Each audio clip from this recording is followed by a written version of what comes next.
నెయ్యిలో కల్తీ లేదని చెప్పేసి మాజీ ముఖ్యమంత్రి గారు చెప్తున్నారు, కల్తీయే లేదని. టీడీడీ మాజీ చైర్మన్ సుబ్బారెడ్డి గారు ఏమంటున్నారంటే కల్తీ జరిగింది అంటున్నారు. ఎన్డీడీబీ రిపోర్ట్ చూస్తే దాంట్లో మనం చాలా బాధపడేటట్టు యానిమల్ ఫ్యాట్ కలిసి ఉంటుందని చెప్పేసి ఎన్డీడీబీ రిపోర్ట్ చెప్తుంది. ఇలాగా ఏది ఏమైనప్పటికీ కూడా కల్తీ నెయ్యితో సుమారు 20 కోట్ల లడ్డూలు తయారు చేసిన దానికి ఎటువంటి సందేహం లేదు. అంటే పాలుతో కాకుండా తయారు చేయబడినటువంటి దాంతోనే లడ్డూలు తయారు చేశారు. ఇది ప్రజలందరూ కూడా గమనించాలి. ఇది కేవలం ఆర్థిక ఉపేక్ష. నాకు తెలిసి కేజీ నెయ్యి 330 రూపాయలకో 370 రూపాయలకో కోట్ చేసినట్టున్నారు. ఆ రేంజ్ లో ఉంది. అదే పామ్ ఆయిల్ అనుకోండి, పామ్ ఆయిల్ అంతే హోల్సేల్ లో దొరికితే 70 రూపాయలకో 100 రూపాయలకో వస్తుంది. అంతకని ఎక్కువ చేయదు కదా.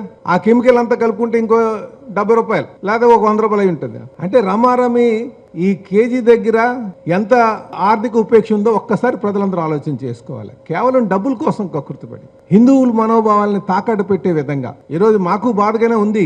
ఏది అందులో ఈ జంతువుకు ఉందా అని మాట్లాడితే, కాకపోతే వాస్తవాలు కూడా గమనించాల్సినటువంటి అవసరం ఉంది. దాని దోషులు శిక్షించాల్సినటువంటి అవసరం ఉంది. దేని మనం కొంచెం ఎవరైతే దీనికి బాధ్యులో వాటి పట్ల కఠినంగా వ్యవహరించాల్సిన అవసరం ఉంది. సిట్ రిపోర్ట్ లో కూడా కల్తీ జరిగిందా లేదా అన్న దాని మీదే ఆ టర్మ్స్ ఆఫ్ రిఫరెన్స్ ఉన్నాయండి. టర్మ్స్ ఆఫ్ రిఫరెన్స్ ఏదైనా సుప్రీంకోర్టు చెప్పేటువంటిది ఏదైతే ఉందో ఆ టర్మ్స్ ఆఫ్ రిఫరెన్స్ బట్టి సిట్ కి లేదా సిబిఐ కానీ వాళ్ళు ఎంక్వైరీ చేస్తారండి. ఆ scope is open to government. ఆర్థిక లబ్ధి పొందినటువంటి వాళ్ళు ఉన్నారని చెప్పారు. నెయ్యిగా పిలబడుతుంది ఏదైతే ఉందో, కల్తీ నెయ్యిగా పిలబడుతుంది ఏదైతే ఉందో, దాంట్లో ఏ సోర్స్ ఆఫ్ మెటీరియల్ వాడారనేది ఉంది. అవన్నీ క్లియర్గా పెట్టారు. ఈ రోజు ప్రభుత్వం నిర్ణయం తీసుకోవాలి దానిపైన. దాని బాధ్యతలు ఎవరు, బాధ్యులు ఎవరు, ఎవరికి అల్టిమేట్ గా ఆర్థిక లబ్ధి పొందారు, వాళ్ళ మీద రేపు ప్రభుత్వం ఖచ్చితంగా నిర్ణయాలు తీసుకుంటుంది.